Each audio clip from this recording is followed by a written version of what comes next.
তারা দাঁড়িয়ে দাঁড়িয়ে কৃষ্ণ কথা হরি কথা নিয়ে মাথায় মা বৃন্দা দেবীকে তুলে নিয়ে দাঁড়িয়ে দাঁড়িয়ে কৃষ্ণ নাম হরি নাম বিতরণ করবে। তা আমরা যে কৃষ্ণ নাম হরি নাম দাঁড়িয়ে দাঁড়িয়ে শ্রবণ করছি বাবা, কৃষ্ণ কথা হরি কথা বদনে বলছি, এই কৃষ্ণ কথা হরি কথা আমাদের মতো অধম কলির জীবদের কিন্তু জানার কথা নয়। পদকর্তা বলেছে ভাবাবেশে এক পাশে দাঁড়াইয়ে ওরে কলির হতভাগ্য জীব, যে নাম গোলকে গোপনে লুকাইছিল, যে অমূল্য ধন জীবের দ্বারে দ্বারে পৌঁছে দিল। তিনি কে বাবা? পদকর্তা বলেছে সে ব্যক্তি আর অন্য কেউ নয়, কলিকালের ভাগ্যাকাশে ওই নদী আর মাটিতে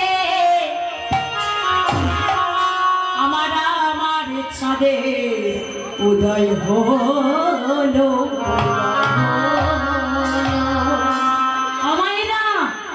এই যে পদকর্তা ভাবাবেশে এক পাশে দাঁড়িয়ে কলম দিচ্ছে যে কলিকালের ভাগ্যাকাশে নদী আর মাটিতে স্বাধীন উদয় হয়েছে। কোন চাঁদ? এই যে পূর্ণিমা তিথি, আজকে পূর্ণিমা তিথি যাচ্ছে তাই না? প্রজাগুলি লক্ষ্মী পূজা, আকাশে চাঁদ উঠেছে। পদকর্তা কি সেই চাঁদের কথা বর্ণনা দিচ্ছে? বলেছে না গো না, এটা কোনো জাগতিক জগতের চাঁদ নাই, যে চাঁদে কোনো কলঙ্ক থাকে না। সেই চাঁদরা কোন চাঁদ না? সেই চাঁদরা হলো আমার গৌর চাঁদ। নদিয়া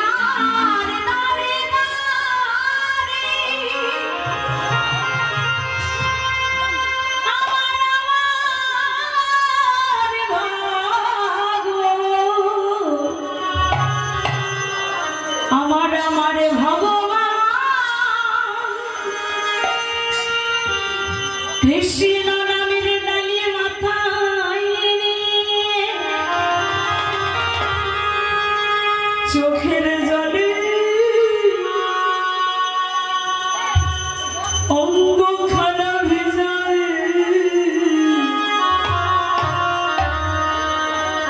যারা কৃষ্ণ বলে দেখবেন মা, সকল ব্যক্তি সমান নয়, কিন্তু অনেকে কৃষ্ণ ভজন করে, অনেকে তাদের হাতে ধরে পায়ে ধরে মহাপ্রভু নাম দিচ্ছে। যারা নাম নিচ্ছে তাদের হাতে ধরেছে, লাও কৃষ্ণ নাম নাও। আর যারা কৃষ্ণ বলে না, আমার গৌরাঙ্গ মহাপ্রভু তাদেরও পায়ে পড়ে বলেছে, ওরে একবার কৃষ্ণ বল। ও বাবা, গৌরাঙ্গ মহাপ্রভু তার কি আসে যায় তাই না? মায়েরা আমার দিকে মন দেবেন, অন্যদিকে কেউ মন করবেন না। কেমন? কীর্তনটাকে শ্রবণ করতে বসেছেন, আগে কীর্তনটাকে হৃদয়ের মধ্যে প্রবেশ করান। কীর্তনটা শ্রবণ করতে বসে এই জায়গায় বসেছেন, আপনারা একটা কানে শুনবেন আর অপর কান থেকে বার করে দেবেন, এটা কিন্তু চলবে না। কেমন? আমার দিকে মন দিতে হবে। তা আপনাদের কাছে অনুরোধ, একটু মনটা আমার দিকে ঢেলে দেবেন। তো আজকের মহাপ্রভু দাঁড়িয়ে দাঁড়িয়ে কীর্তনে বিতরণ করছে, দেখুন না। গৌরাঙ্গ মহাপ্রভু তো ভগবান, যুগে যুগে এসেছেন। সত্য, ত্রেতা, দাপর, কলি, তিন যুগে ভগবান সিংহাসন পেয়েছিল, ধনী ব্যক্তি ছিল। কিন্তু কলি যুগে আমার গৌরাঙ্গ মহাপ্রভু কোন ধনী ব্যক্তি হয়ে এলো না। কেমন? তিনি কেমন করে এলেন না? কলিকালের মাটিতে এলেন তিনি কাঙালের ঠাকুর। তার কি আসে যায়? কে কৃষ্ণ বলল, কে কৃষ্ণ বলল না? আমার গৌর ঘরের কি আসে যায়? আসে যায় বাবা। এখানে পদকর্তা বলেছে আমার গৌরাঙ্গ মহাপ্রভু একটা নাম নিয়ে ধরাধামে এসেছেন। কি নাম? না তিনি হলেন পতিত পাবন গৌর। তাই না বাবা? আমাদের মতো অধম পতিতদেরকে উদ্ধার করে দেব। ভক্তের চরণ ধেনু অঙ্গে মাখছে, জীবের দাঁড়ে দাঁড়ে গিয়ে ওই নদিয়া নবদ্বীপের মাটিতে গিয়ে সবাই মিলে ধুলায় গড়াগড়ি যাচ্ছে। বলো রে কৃষ্ণ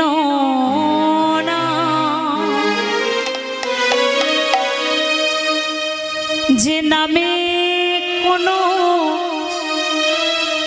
দুঃখ থাকে না, যে নামে কোনো কষ্ট থাকে না, সেই মধু মাখানা একবার বলো। তা বাবা এইদিকে দেখুন, সচিরনন্দন গৌরহরি যখন ওই নদীয়ার পার থেকে সুরধ্বনি গঙ্গা, আপনার নদীয়ায় গিয়েছেন তো মায়েরা? গিয়েছেন? কারা গিয়েছেন গো? জানেন তো নদীয়া নবদ্বীপের তীরে একটা গঙ্গা আছে, জানাচ্ছে তো? গঙ্গাটার নাম কি বলুন তো? ওই যে বললাম না এখনই, সুরধ্বনি গঙ্গা। কেমন? এই সুরধ্বনি গঙ্গার পাড় থেকে আমার গৌরাঙ্গ মহাপ্রভু অপরূপ সাজে সজ্জিত হয়ে কৃষ্ণ নাম বিতরণ করে করে যাচ্ছে। আরে নদিয়ার যত ভক্ত ছিল, আহা, ওই যে বলেছি বাবা, মহাপ্রভুর রূপে কোনো কলঙ্ক নাই, এত সুন্দর রূপ। সেই রূপ দেখে নদিয়া নবদ্বীপের নরনারীগণ পাগল হয়ে যাচ্ছে। প্রভু আমার কৃষ্ণ নাম বিতরণ করে করে যাচ্ছে, আর শত ভক্তগণ সবাই মিলে মহাপ্রভুর পিছু পিছু চলেছে হরি নামে। আপনারা নদিয়ার সেই ভক্ত হতে পারবেন তো বাবা? পারবেন? কই দেখি দেখি। হরে কৃষ্ণ কই? অনেকের তো হাত ওঠে না, হাত কোথায় গেল? হরি নামে মাতল ভুবন শ্রীবাসাঙ্গী নাই, গৌর নাচে নিতাই নাচে সোনার নদিয়ায়। হরি নামে মাতল ভুবন শ্রীবাসাঙ্গী নাই, গৌর নাচে নিতাই নাচে সোনার নদিয়া। হরি নামে, হরি নামে হাত তুলে তুলে দিতে হয়, হাত তুলে তুলে হাতটা উত্তোলন করুন। বাবা বাবা বাবা উলুধ্বনি।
আছেন একটু কুলবতী নারী সাজতে হবে।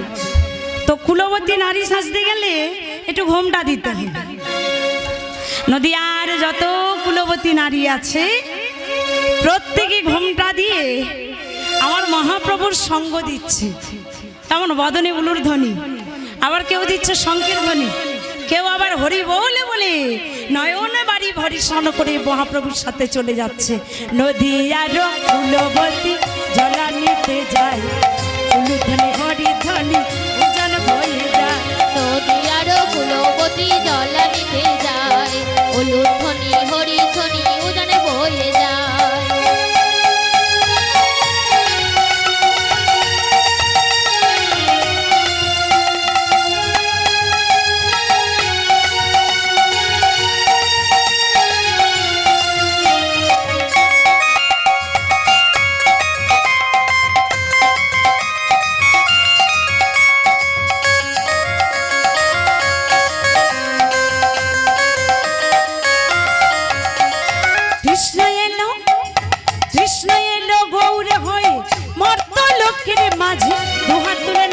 সবাই হলে বড় তালে বাজে। কৃষ্ণ এলো গৌর হয়ে মর্ত লোকের মাঝে, দুহাত তুলে নাচে সবাই খোল করো তালে বাজে। মানে কৃষ্ণ এলো রাধে, হাত কই হাত কই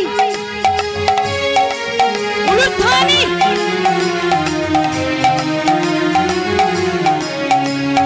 কৃষ্ণ এলো গৌর হয়ে মর্ত লোকের মাঝে, দুহাত তুলে নাচে সবাই হলে বড় তালে বাজে। কৃষ্ণ এলো গৌর হয়ে মর্ত লোকের মাঝে, দুহাত তুলে নাচে সবাই খোল করো তালে বাজে। উলুর ধ্বনি বাবা বাবা, উলুর ধ্বনি শঙ্কের ধ্বনি ওই তো শোনা যায়, শোনানো পুরনো ঝুনো শুধুই বেজে যায়। উলুর ধ্বনি শঙ্কের ধ্বনি ওই তো শোনা যায়, সোনারে না পুরনোর জন্য শুধুই বেজে যায়। উলুর ধ্বনি শঙ্কের ধ্বনি ওই তো শোনা যায়, শোনানো পুরনো ঝুনো শুধুই বেজে যায়। উলুর ধ্বনি শঙ্কের ধ্বনি ওই তো শোনা যায়, সোনারে না পুরনোর জন্য শুধুই বেজে যায়। পুরনোর জন্য শুধুই বেজে যায়, উলুর ধ্বনি শঙ্কের ধ্বনি ওই তো শোনা যায়, সোনার না পুরনোর জন্য শুধুই বেজে যায়। তো মাইরা, আমরা হলাম কলির জ্ঞানন্ধ জীব। এই যে বললাম অনেকে কৃষ্ণ বলি, আবার অনেকে কৃষ্ণ বলি না। আমরা কলিকালের মাটিতে দাঁড়িয়ে কলির এই মানুষ হয়ে, ভালো করে মন দিয়ে শুনবেন, কেমন একেবারে আমার দিকে মনটা ঢেলে দেবেন। কলিকালের মানুষ হয়ে কলিকালের মাটিতে দাঁড়িয়ে আমরা কৃষ্ণ নাম করছি, হরি নাম করছি, তাই তো? কিন্তু এই যে কলির অনেক মানুষ আছে, অনেকের মনে প্রশ্ন থাকতেই পারে, কেমন যে 4 যুগ 4টি নাম, তাই তো? 4 যুগ 4টি নাম। সত্য যুগে নারায়ণ, আমাদের নারায়ণের নাম করতে হবে। ত্রেতা যুগে রামচন্দ্র, আমরা রামচন্দ্রের নাম করব। দাপর যুগে কৃষ্ণচন্দ্র, আমরা কৃষ্ণচন্দ্রের নাম করব। কলি যুগে গৌরাঙ্গ মহাপ্রভু, তাই তো? তাহলে আমরা কি নাম করব? গৌরাঙ্গ মহাপ্রভুর নাম করব, তাই তো? কিন্তু দেখুন, কলির মাটিতে দাঁড়িয়ে আমরা কলির জ্ঞানন্ধ মানুষ হয়ে শুধু গৌর গৌর নাম না করে আমরা কৃষ্ণ নাম করছি, তাই তো মা? কেন?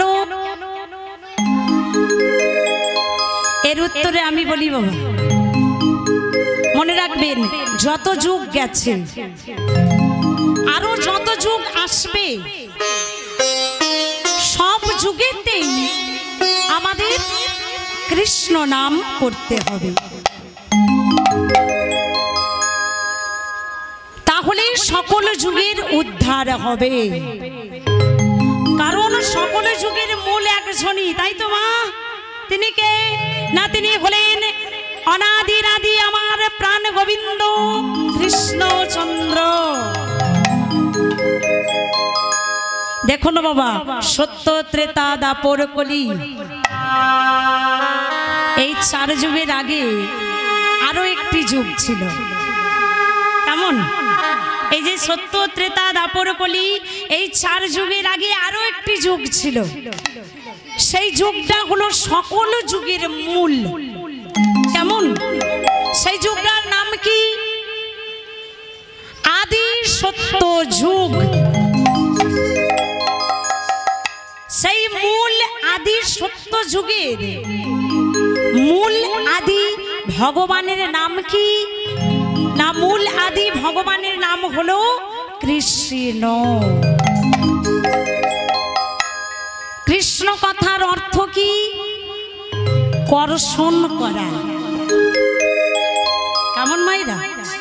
মন দিয়ে শুনবেন, লীলা শুনছেন বা কথা শুনছেন, মন দিয়ে শুনবেন। কৃষ্ণ কথার অর্থ হলো কর্ষণ করা। যিনি সকল বস্তুকে কর্ষণ করতে পারেন তিনি হলেন কৃষ্ণ।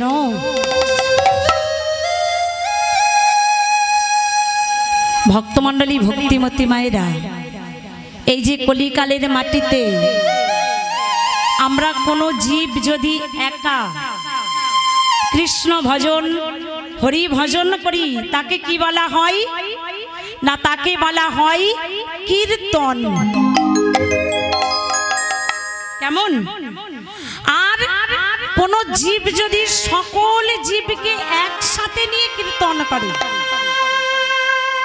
তাকে কি বলা হয়? না, তাকে বলা হয় সংকীর্তন। কেমন? তো বাবা, এই যে আমরা হরিনাম করছি, হরিনাম শুনতে বসেছি, হরিনামে বলেছি, হরিনাম কথার অর্থ কি? হরিনাম কথার অর্থ হলো হ অর্থে হরণ করা।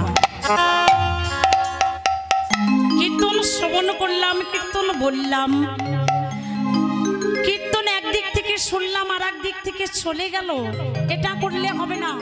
এখানে কি বলছে? হ অর্থে হরণ করা। কি হরণ করবেন? না, কৃষ্ণ নামকে হরণ করে, হরি নামকে হরণ করে। এই